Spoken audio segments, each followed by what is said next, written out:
Have you ever heard of a queen who spoke 9 languages, ruled empires, challenged Rome, and proclaimed herself a goddess?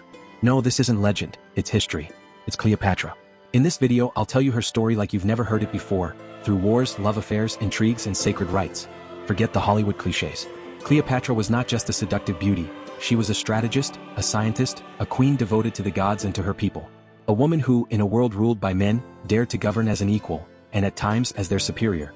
Get ready to discover the true story of the last queen of Egypt. From Alexandria to the Nile, from Caesar to Mark Antony, from Isis to her final breath.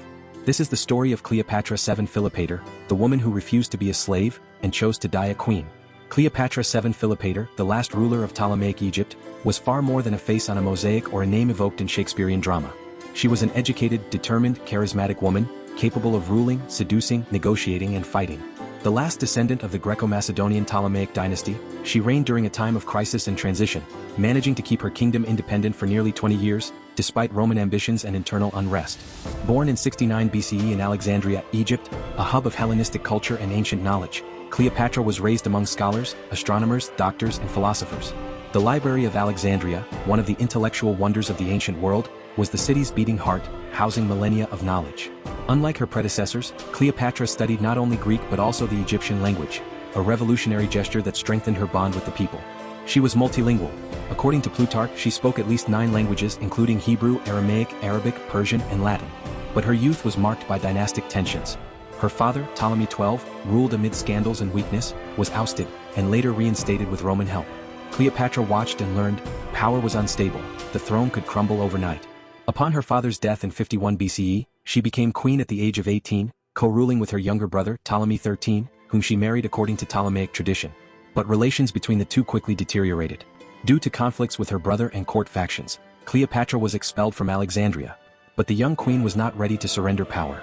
In 48 BCE, as Rome was torn by civil war between Julius Caesar and Pompey, Cleopatra seized her chance. She had herself smuggled into Caesar's quarters, allegedly rolled inside a carpet, or hidden in a linen sack. The meeting was unforgettable. Caesar was struck by her intelligence, rhetorical mastery, and strategic reasoning. He supported her in the civil war against Ptolemy XIII, who drowned in the Nile. Cleopatra returned to the throne, this time with her younger brother Ptolemy XIV, though she was the true ruler. She had a son by Caesar, Ptolemy XV, known as Caesarion. Cleopatra was a capable queen, attentive to economics, diplomacy, and image. She strengthened trade along the Nile, reformed the tax system, promoted agriculture, and supported culture. During her reign, she commissioned the construction of temples, sanctuaries, and votive statues, many dedicated to the goddess Isis, with whom she openly identified. She portrayed herself as a new living Isis, strategically and innovatively blending Egyptian and Greek iconography. This was not just a spiritual move but a profoundly political one. Through worship, she legitimized her authority with both the Egyptian people and the priests, key figures in the religious fabric of Egypt. In Egypt's polytheistic context, Cleopatra understood that power was transmitted not only through weapons or alliances but also through the divine. Egyptian rulers were seen as earthly embodiments of the gods, and she took this tradition to new heights. She restored and decorated ancient temples such as those at Dendera, Philae, and Edfu, carving inscriptions depicting herself as Isis beside Osiris or Horus, reinforcing her image as a divine guide and protector of the realm.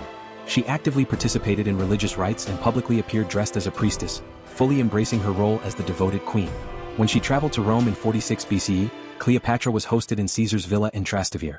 Her presence stirred both fascination and scandal. A foreign queen, independent, influential, mother of the dictator's child, and bearing an almost divine aura. Some Roman writers accused her of practicing Eastern magic and wielding supernatural seductive powers, feeding myth and fear. After Caesar's assassination in 44 BCE, Cleopatra returned to Egypt, wary of the new political landscape. In 41 BCE, in the city of Tarsus, Cleopatra met Mark Antony, one of the members of Rome's second triumvirate. Their meeting was theatrical. She arrived on a golden ship with purple sails, rowers dressed as cupids, clouds of incense, and she herself dressed as Aphrodite. Antony, portraying himself as a new Dionysus, was instantly enchanted. Their union lasted a decade, full of love, political alliance, and shared ambitions. They had 3 children: Alexander Helios, Cleopatra Selene, and Ptolemy Philadelphus. With Antony as well, Cleopatra combined power with religion. The court held rituals inspired by both Greek and Egyptian traditions. She proclaimed herself the embodiment of Isis, and he of Osiris or Dionysus. Together they participated in sacred mysteries and banquets blending mysticism, philosophy, and divine celebration. This royal cult presented the pair as sacred, eternal rulers destined to unite East and West. But in Rome, Octavian's propaganda, Caesar's adopted son, painted a different picture.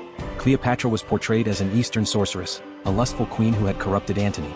When, in 34 BCE, Antony granted eastern territories to his children with her, the Senate revolted.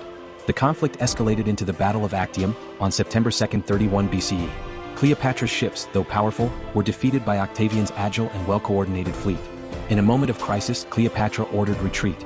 Antony, seeing her flee, followed, a fatal error. Back in Alexandria, they made a final stand. Cleopatra hid her treasures in mausoleums and tried to negotiate with Octavian, offering to abdicate in favor of her children. But the future Augustus sought a complete triumph, including parading her in chains. Antony, believing her dead, fell on his sword. He died in her arms. Cleopatra, devastated, shut herself in her temple. After days of reflection and ritual, rejecting the humiliation of captivity, she chose death. According to the most famous tradition, she let herself be bitten by an asp, a symbol of royalty and rebirth, hidden in a basket of figs.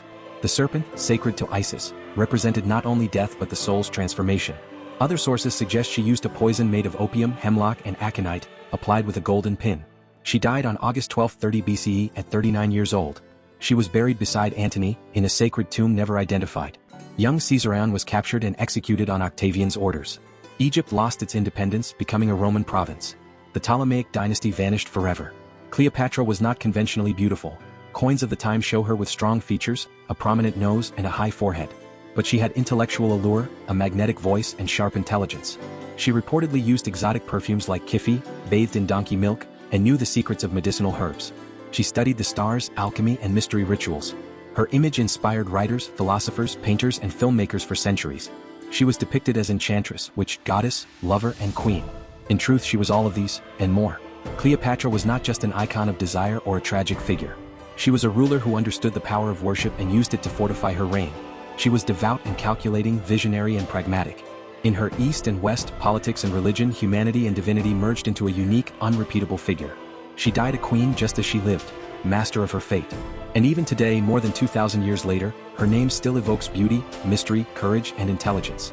A woman who was never a spectator of history, but its absolute protagonist. And that was Cleopatra, the queen who dared to become a goddess, who spoke like a philosopher and fought like a general. If you enjoyed this journey through history, leave a like, subscribe to the channel, and hit the bell so you won't miss the next episodes. Write in the comments what struck you most about Cleopatra, her brilliant mind, her bond with the divine, or the courage with which she faced the end. Thank you for traveling with me through ancient Egypt. See you in the next episode.